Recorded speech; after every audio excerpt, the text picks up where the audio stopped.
So, yeah, Naveen, why don't you take us through your journey very quickly? If you can brief us on your journey, how did you start, and how did the turns you took, how it helped you in your entrepreneurial journey, and where you are today. It's an excellent achievement, as we see. So, what it all took for you to be here? First of all, thank you for inviting me. It's an amazing event. I actually had no idea when the email came what the event would look like, but this is phenomenal. And I think this is what it calls for. Like I started 10 years ago, 11 years ago now, uh, and in those days there was nothing like this that ever existed. Like the word startup didn't really mean much, but the fact that the startup can actually get to not just the likes of Bangalore or Bombay or Delhi, but into other towns is calls for what this country is all about. And I think it is just fascinating to see this here. So I want to congratulate all of you on what you have created here. So you should applaud yourself for this. Absolutely. It's A phenomenal. big round of It's applause. phenomenal. Yeah. As I said, I started 11 years ago. Had no idea why and what I was trying to do. It's not. The previous speaker did mention it's all about failures, and I think that's what the journey of an entrepreneur is to essentially say you're going to fail, fail, fail till you not give up, and then you might succeed. And I think that's pretty much what any entrepreneur's journey is, and they'll all have their own layers and labels on what they can actually do. We started 10 years ago in the space of advertising and marketing. We realized that mobile phones are going to be large. Now it seems very easy, but nobody trusted us then that mobile phone consumption would be large. And we said, what can we do to make content consumption free on mobile phones? Therefore, it required an advertising system that one could create. And that was the idea. We had no clue, by the way, that we wanted to build something large. Absolutely not. We just wanted to make sure that we aim large. And to me, entrepreneurship is anyone trying today. We should not. It's by the way, it's going to be hard anyway. So might as well try something big. Why go for something small? And so we did try for this. We tried to build a platform. We were taking on Google in that case, which is not bad. It's hard, but it's fun. Um, we are now one of the top 5 platforms on advertising and marketing in the world with about 20 countries we are present in. We do give them a good fight at times.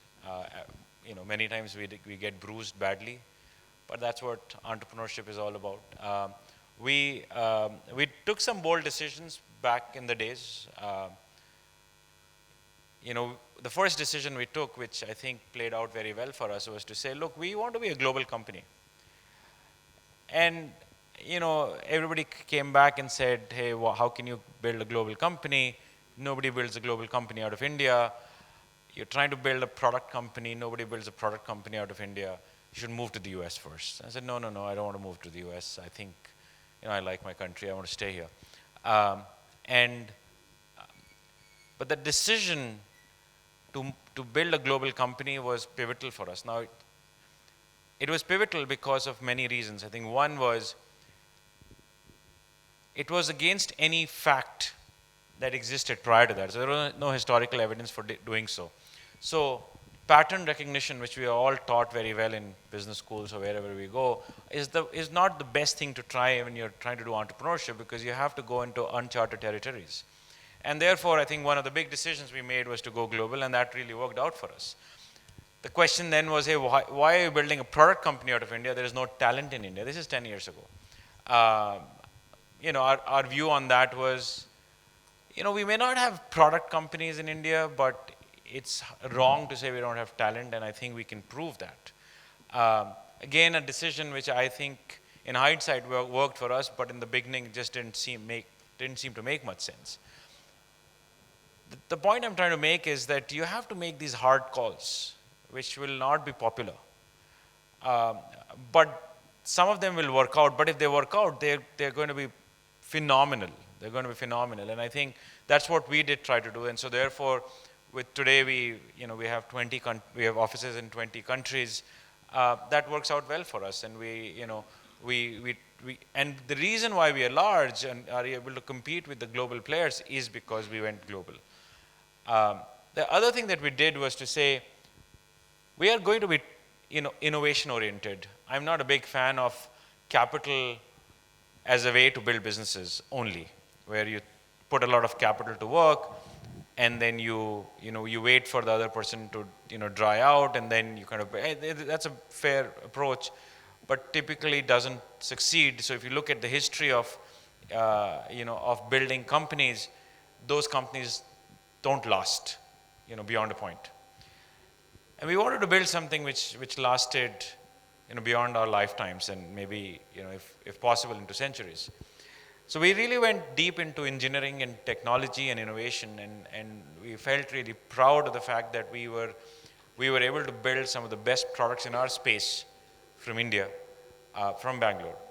And that gave us a lot of pride, because the engineers across there sitting there were building the things that people few years ago said we couldn't build. And I thought, we did. And so that also became a great thing. And today, I take a lot of pride in having InMobi as one of the core theses of InMobi is around innovation, where innovation leads to a lot of things that we try to do within the company. So we've created two more companies from InMobi in the last 3 years or so.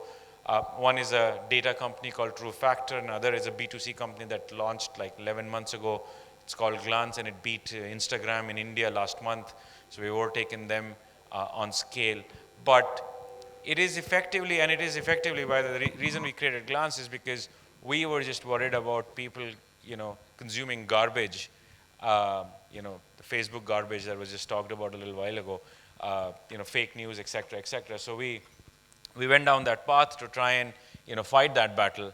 It's not easy to fight a Facebook battle, but we are trying that. So somebody can say you're absolutely crazy. In the first business that you started, you tried to fight Google, and now you're trying to fight Facebook. What's going on with you? But it's okay. I think we'll see and figure out what happens. But we're happy with that. So we're enjoying the journey. It's just starting. Thank you. That was incredible. Now, speaking of the fact that you started 11 years ago, that was long back. How difficult was it? How difficult was it to raise money back in the days? No, there was nothing like this existed, by the way. You have Chandigarh Angels. There were no angels then. Yeah. There were others. Yeah. So how difficult had it been, at that time? Well, difficulty is always is in the perspective of when something doesn't exist, then it's not difficult. Then you're literally like out there. And there was no source of capital that existed. So I went about talking to people who I thought were rich, like had big cars. I didn't have one, so I thought I might as well go to the people who have big cars and tell them that, look, I have an interesting thing. So people liked what we were doing. I'll tell you, I swear to God. People liked what we were doing because they thought, अच्छा, तुम click करवा के पैसे बनाओगे.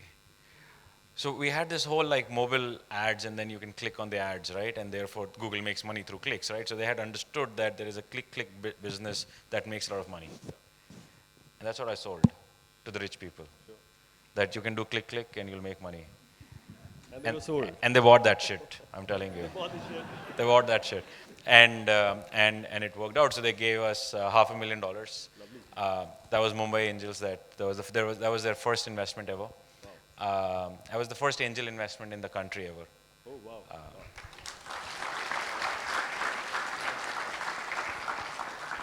Well, they weren't organized enough then to even know what it means to like invest as an angel group. So I had 28 shareholders on like day one. Wow. With like 10 lakh rupee checks. Cap table was screwed. Cap table was absolutely screwed. Yeah. But so that was one part of the fundraise. I think post which we started to go to Indian investors for our next round of capital. And nobody invested, because in those days, it's changing today. In those days, the only investment criteria they would use was to say, whatever is working in the US, that should work in India. Sure. And that's changing. But therefore, nobody invested in us because that business wasn't then invested in the US. Sure. Or it wasn't large in the US then, right? So therefore, nobody was willing to invest in us. So, and I knew a lot of the venture capitalists because I was a VC for a brief period of time. I knew everybody, and but I was politely kicked out of every meeting. That was good. Hard, but you learn a lot of stuff. I think I was kicked out of 41 meetings. I pitched to 41 investors. That was huge Yeah. amount of perseverance back then. Yeah. Yeah, and then so I didn't give up because what do you like, anyway I was going to die, so why give up? So I continued. And then I moved to the US, not moved to I went to the US. I didn't have ticket money also left. So I did some hack to get free tickets and flew to the US. And then started to pitch in to the US investors. And the US investors were more able to see what we were trying to do. So I got this meeting from with John Doerr, who is Kleiner Perkins. He's like the Michael Jordan of investing, right? And I was like, okay, he's clearly going to say no, but I might as well go and see him. What's the harm? So I literally went for that meeting because, you know, John Doerr gave me the time. So I went for that meeting, and he spent 40 minutes and said, looks interesting. You might want to do this. Now, this is Kleiner Perkins. This is like #1 venture capitalist on the freaking planet. And they suddenly saying, we will invest in you. And they asked me like, and they called somebody else into the room, Ram Shriram, who was on the board of Google. He also came in the room, and then the two of them said, all right, we'll invest. How much money do you need? And here's my issue. I had $2,000 in the bank. Like 80,000 rupees was in my bank account. And now they're asking me how much money do you need. I literally needed money to go back.